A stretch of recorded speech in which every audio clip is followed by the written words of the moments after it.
आज हमको जैसे हमने पहले वीडियो में पढ़ा था कि जनन किसे कहते हैं, जीव जनन क्यों करते हैं, उनमें जनन की प्रक्रिया कैसे होती है, जीवन अवधि किसे कहते हैं। जीवन अवधि के बाद हमने काल प्रभावन पढ़ा था कि काल प्रभावन के अध्ययन को क्या कहते हैं, जेरेंटोलॉजी कहते हैं। आज हमको पढ़ना है अलैंगिक जनन। जैसे हमने पढ़ी थी जनन की विधियां कितनी होती हैं, जनन दो प्रकार का होता है,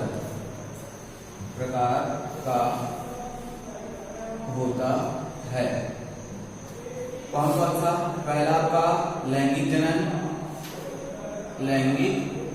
जनन और दूसरा होता है आपका अलैंगिक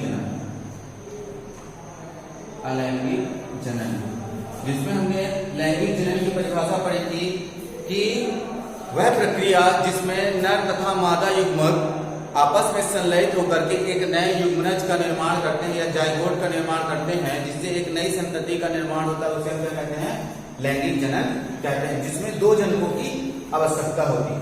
इसी प्रकार अगर हम अलैंगिक जनन की परिभाषा पढ़ें, इसकी अलैंगिक जनन की, तो अलैंगिक जनन की परिभाषा क्या बताएंगे, वह प्रक्रिया जिसमें बिना युग्मकों के संलयन से नए जीवों का उत्पन्न होना अलैंगिक जनन कहलाता है। अलैंगिक जनन कहलाता है। अर्थात इस प्रक्रिया में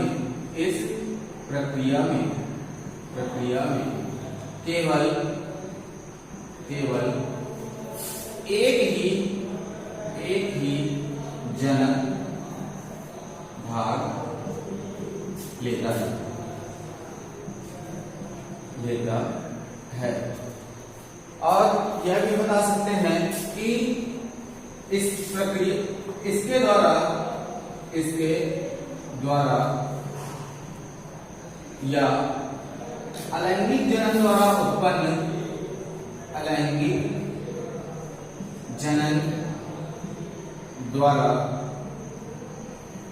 उत्पन्न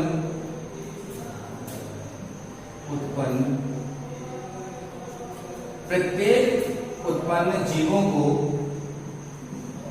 को क्लोन कहते हैं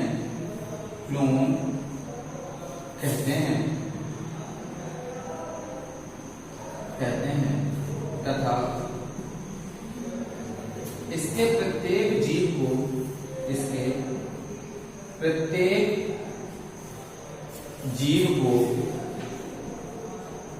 को रैमेट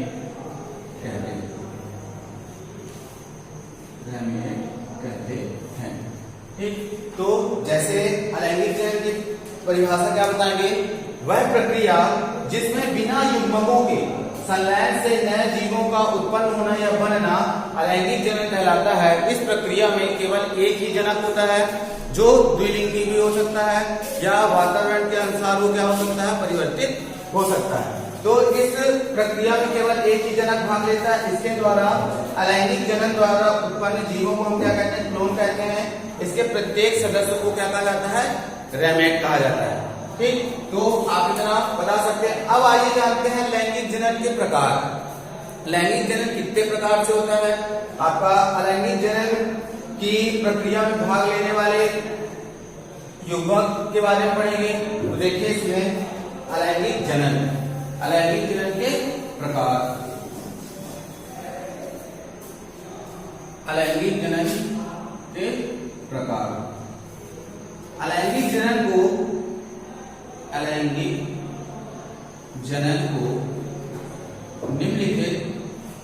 निम्नलिखित भागों में विभक्त विभक्त किया गया है,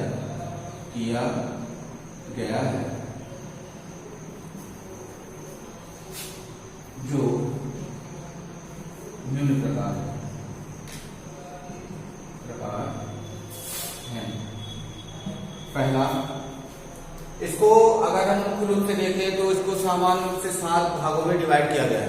पहला आप क्या बताओगे? आपका विखंडन कहलाता है, मुगलन कहलाता है, बीजाणु जनन कहलाता है, आपका पुनरुद्भवन कहलाता है, कायिक जनन कहलाता है आदि।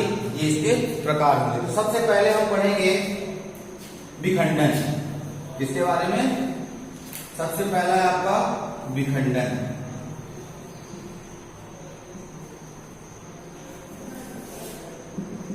सबसे पहला क्या है आपका? विखंडन। तो विखंडन किसे कहते हैं? वह प्रक्रिया जिसमें किसी एक जीव से एक या एक से अधिक जीवों का उत्पन्न होना क्या कहलाता है? आपका विखंडन कहलाता है। या दूसरे शब्दों में हम कहें कि किसी भी एक जीव के किसी भी भाग से या टूटकर अलग होकर के एक नए जीव का निर्माण करना क्या कहलाता है? आपका विखंडन कहलाता है। यह कितने प्रकार का होता है? 2 प्रकार का होता है, द्विखंडन और बहुखंडन। अर्थात विखंडन की परिभाषा क्या बताओगे? किसी भी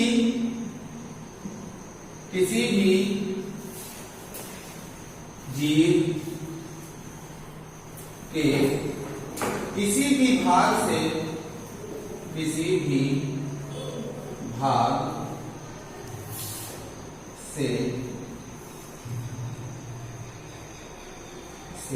एक भाग का टूटकर अलग होना या केंद्रकों के विभाजन के फलस्वरूप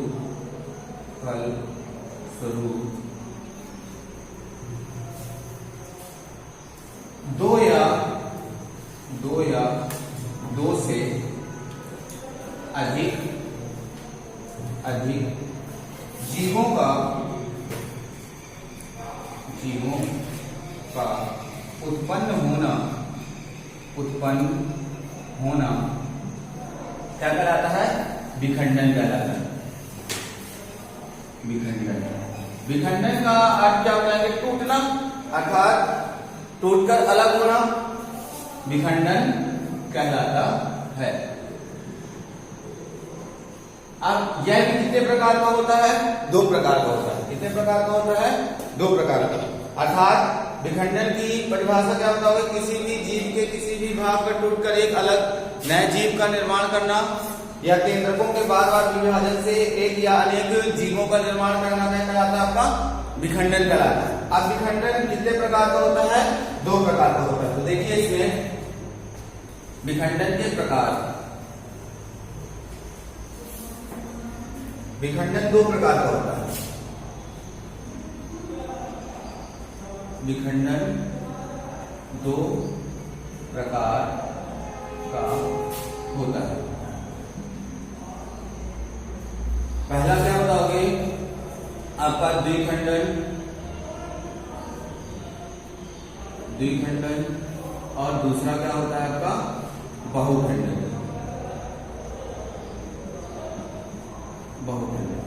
तो इनकी परिभाषा क्या बताएंगे कि द्विखंडन किसी भी एक जीव से 2 जीवों का निर्माण होना, वो क्या कहलाता है? आपका द्विखंडन कहलाता है।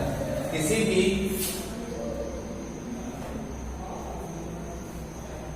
भी एक जनक कोशिका से 2 नए जीवों का उत्पन्न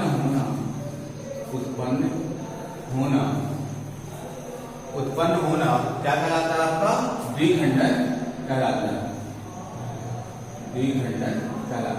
अब इसके उदाहरण क्या बताएंगे, जैसे अमीबा हो गया, पैरामीशियम हो गया, यूग्लिना हो गया, ये आपके क्या हो जाएंगे, उदाहरण हो जाएंगे।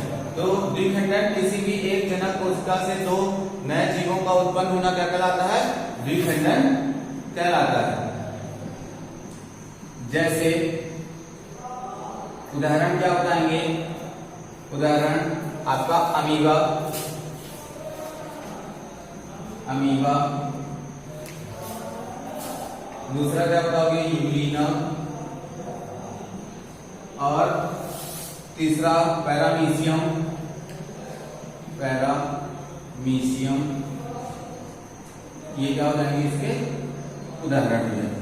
ठीक, तो द्विखंडन किसे कहेंगे, किसी भी एक जनक कोशिका से दो नए जीवों का उत्पन्न होना क्या कहलाता है, द्विखंडन कहलाता है। जैसे अमीबा, यूग्लिना, पैरामीशियम आदि। अब इसी प्रकार दूसरा देखते हैं हम, बहुखंडन। बहुखंडन की परिभाषा क्या बताओगे, बहुखंडन, बहुखंडन किसे कहेंगे, किसी भी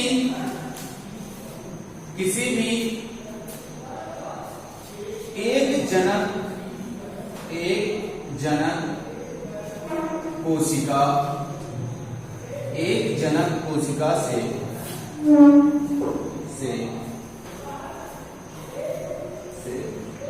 एक या दो या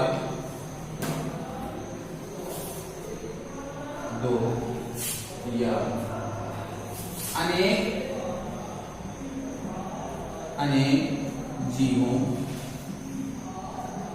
का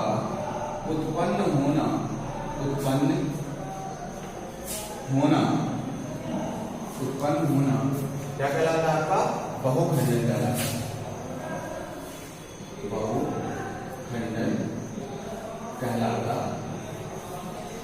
है, बहुखंडन कहलाता है। ठीक, तो ये आप इसके उदाहरण में बता सकते हो।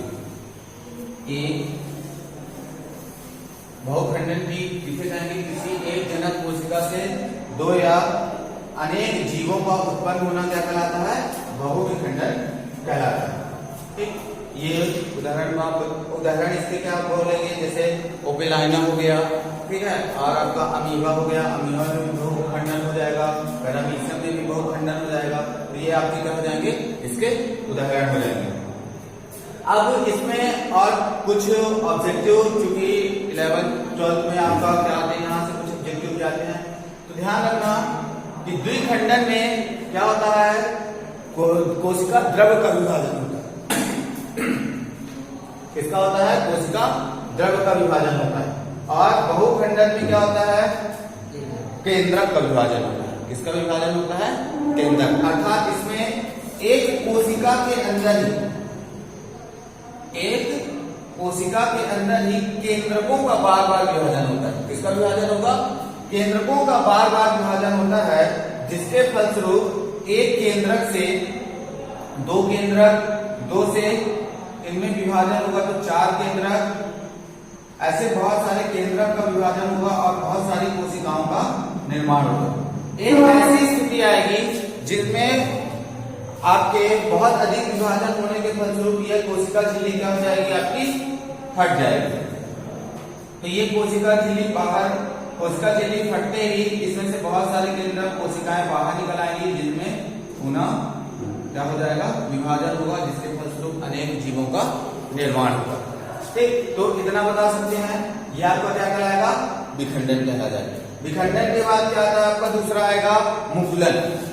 क्योंकि ये इंपॉर्टेंट है, बीजाणु जनन उतना हमारा इंपॉर्टेंट नहीं होता, उसके बारे में अगर हम चर्चा करें, बीजाणु जनन अर्थात सूक्ष्म बीजाणुओं द्वारा, जैसे आपने मदार का एक पौधा देखा होगा, जिससे अणु परमाणु क्या होते हैं, वो एक स्थान से दूसरे स्थान, उनके बीच क्या होते हैं, सीलिया के माध्यम से या फिर फैजिला के माध्यम से एक स्थान से दूसरे स्थान चले जाते हैं। तो हमारे लिए इंपॉर्टेंट मुकुलन, तो मुकुलन के बारे में पढ़ेंगे। तो देखो इसमें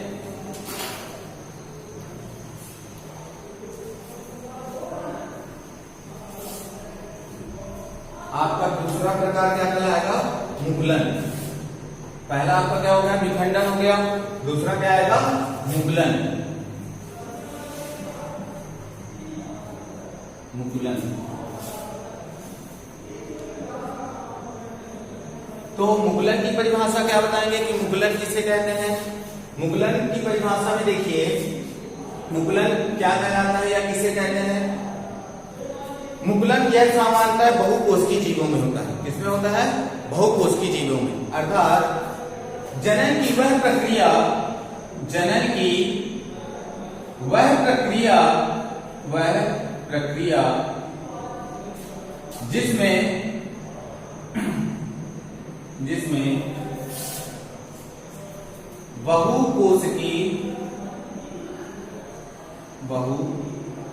बहुकोशिकीय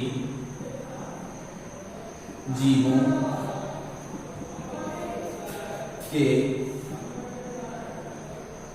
कायिक भाग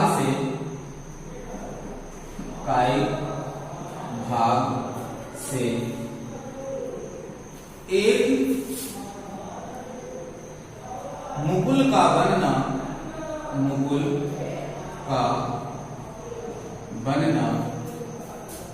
और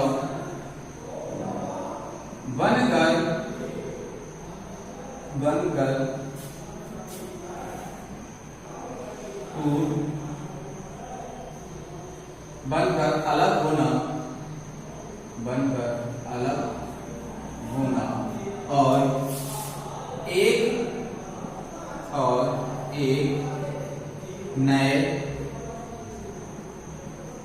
जीव को उत्पन्न करना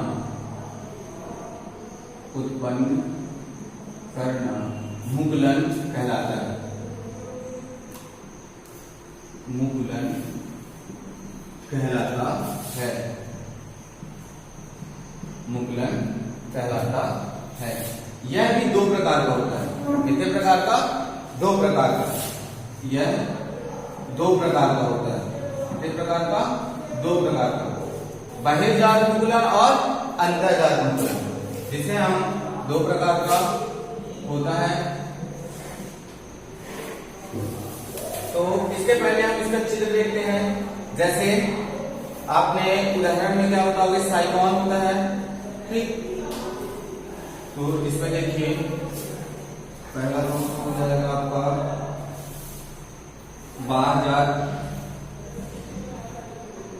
बाह्य मुकुलन और दूसरा क्या कहलाएगा? अंतर्जात मुकुलन।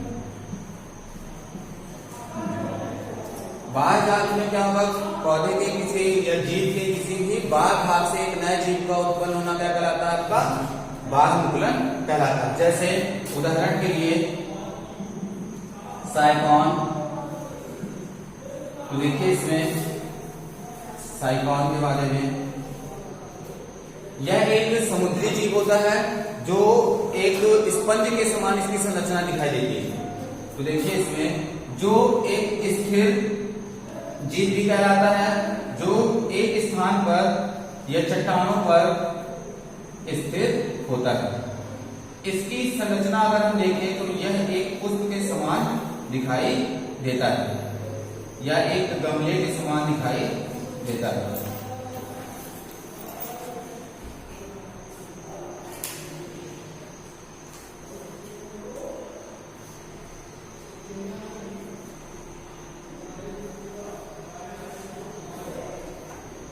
यहां पर छोटे छोटे क्या होते हैं? आपके छिद्र, संपूर्ण जीव में छोटे छोटे छिद्र होते हैं। यहां पर एक बड़ा सा ऑस्कुलम होता है जिसे हम मुख गुहा कहते हैं। क्या कहते हैं? मुख गुहा।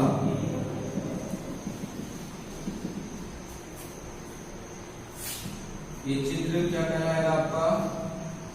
साइकॉन। साइकॉन ये क्या कहलाएगा? आपका ऑस्कुलम कहलाता है, मुख गुहा कहलाता है। मुख गुहा, यहां पर ये छोटे छोटे भाग क्या कहलाएंगे? ऑस्टिया कहलाते हैं, अर्थात सूक्ष्म छिद्र कहलाते हैं। ऑस्टिया या छिद्र इन्हीं को बोला जाता है, छिद्र। और ये क्या कहलाएगी? बड कहलाएगी, मुकुल कहलाएगी। क्या कहलाएगी? मुकुल, या इसी को हम क्या कह सकते हैं, बर्ड। और ये क्या कहलाएगी आपका पत्थर, ये तो ये आपका क्या हो जाएगा, साइकॉन। इसमें क्या होगा, ये एक बर्ड बनेगी, ये बर्ड टूटकर अलग होकर के एक किसी दूसरे स्थान पर स्थानांतरित होगी और एक नए जीव का निर्माण करेगी। तो इसमें कौन सा आपका जनन होगा, बाह्य मुकुलन होगा। इसका और भी उदाहरण बता सकते हो, जैसे हाइड्रिला या हाइड्रा में भी क्या होता है आपका, बहिर्जात मुकुलन होता है। ठीक, अब इसके बाद आता है आपका अंतर्जात मुकुलन। अंतर्जात मुकुलन किसे कहेंगे, वह मुकुलन या वह जनन प्रक्रिया जिसमें जीवों के आंतरिक भाग से एक नए जीव के विखंडन, आंतरिक भाग का विखंडन होकर के एक नए जीव का निर्माण करना क्या कहलाता है, आपका अंतर्जात मुकुलन कहलाता है। ठीक, बन जाएगा इतना। तो देखिए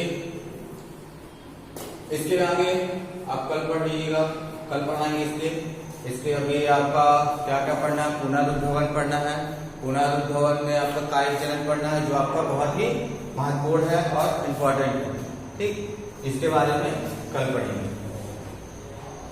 आप इसको लिख लीजिएगा और अपनी कॉपी में नोट कर लीजिएगा, और जहां जो कुछ भी ना समझ में आया हो तो आप उसे कमेंट बॉक्स पे लिख दीजिए।